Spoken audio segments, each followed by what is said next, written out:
everybody, it's Nina. Thanks for joining me today for a new tutorial. I'm going to be featuring Picket Fence stamps and also memory box dies.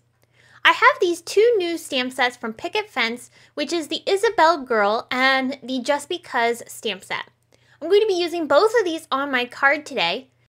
Now I started off by stamping the girl onto some Strathmore watercolor paper using Blackout ink by Ink on 3. With that image stamped onto my paper, I'm going to bring in my watercolors and start watercoloring the image. I started off by using base layers of color to get some color down on my image.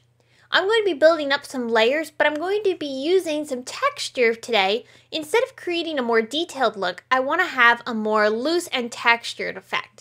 So by first putting down the base coats of color, that's going to give me something to work with and have some color underneath that the layers will add dimension and texture with.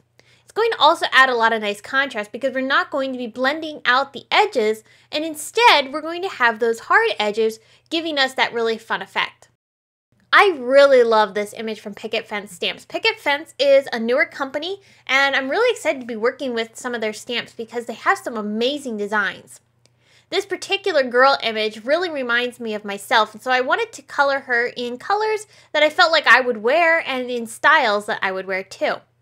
Now this is where I'm bringing in the texture. So you see how I lay down color along the edges of the image where I want things to be the darkest. I'm letting those edges remain hard. I'm just barely bringing in my brush and just dabbing at them just to soften them just a little bit.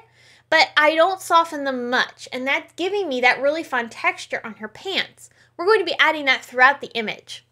Now throughout this image, I am using a smaller size brush. This is a number 4.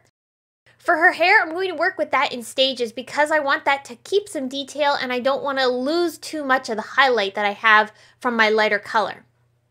For the sweater, I'm making sure to incorporate some lines. Instead of just dots of color like I did for the pants, I'm using more stroke effects. Because a lot of times you'll see the weave in a sweater, I wanted to make sure I kind of felt that effect in the coloring of this particular portion of her outfit. So I let that have some really nice stroke effects and I didn't blend them out too much. Now the same thing with the shirt, though I will bring in some folds in a little bit here. For her hat, I'm using that same dotted texture effect, and I am blending it out quite a bit in spots because I am going to add additional layers to this particular hat. I want to make sure I have some contrast, so I'm bringing in some colors that really contrast nicely, but yet are still in the same color family. For her hair, I'm also using some really nice contrasted areas of color. My hair also has some interesting contrast to it. It has some darker tones, but it also really lightens, especially in the summertime. It makes my hair look like I have highlights put in, but it's really just the natural color. So because of that, I'm going to try to emulate that effect on this girl. I think it's fun to try to kind of make yourself be the image and really see what kind of look you can get from this. So I blended in some lighter color and darker color, but I didn't blend it out a whole lot. I'll keep adding that as the image starts to dry, and that'll give this girl a lot of nice contrast in her hair. As I'm also adding in that darker color towards the end here, I'm going to feather out some of that color to give the hair a bit of like a wispy effect, so it makes it look like there's some little strands floating around her head. For her backpack, I am going to bring in some darker blue, which has a really nice contrast to it, and I'm not going to blend that out much at all. I want to be able to have that really nice texture from the denim showing through. So my image is pretty much finished. I did add a few more little details here and there, but the bulk of it I have shown you. And I hope that you have been able to see a little bit of an example of how you can use your colors by not blending them out too much and by using your brush in certain ways, whether it's dabbing or flicking. You get different texture effects, especially if you don't blend it out. Alright, so now let's work on the background. The background features a wash of different colors that I had used in my image. I also laid down some color onto my workspace, put a little bit of water into it, and now I'm dabbing that background into that color. That's creating some really fun splatter effects. And I love the organic feel of it. So I'm going to add those to the background, but I also will bring in some smaller flicks of color using my number 4 paintbrush and some darker tones of some red, yellow, and a little bit of brown. I'll set that aside while I work on the rest of my card. So I'm using the Just Because stamp set for the sentiment here.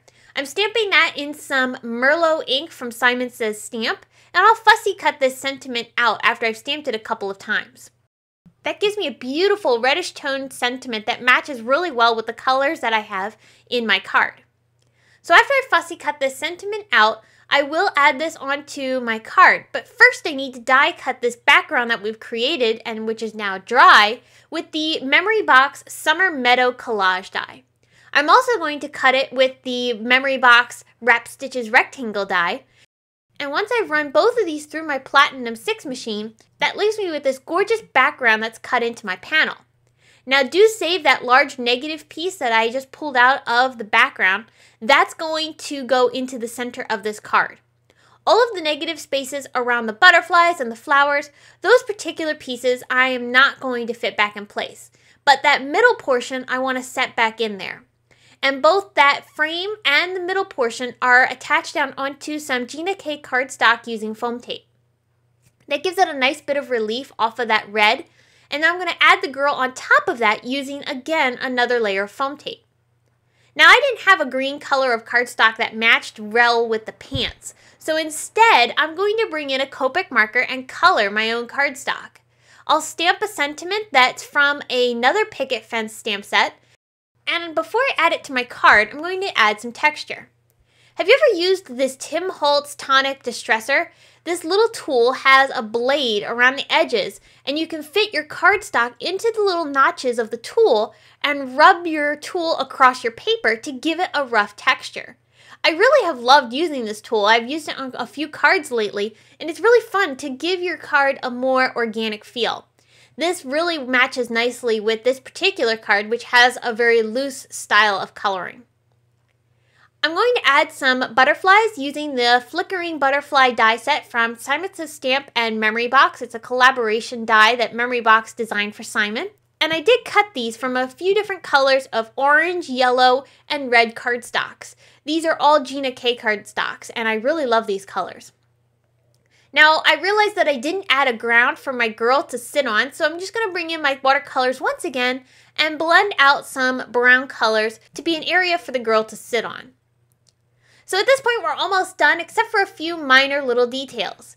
I love adding some dimensional effects with glossy accents. So I added some glossy accents over her glasses and also the lens of the camera.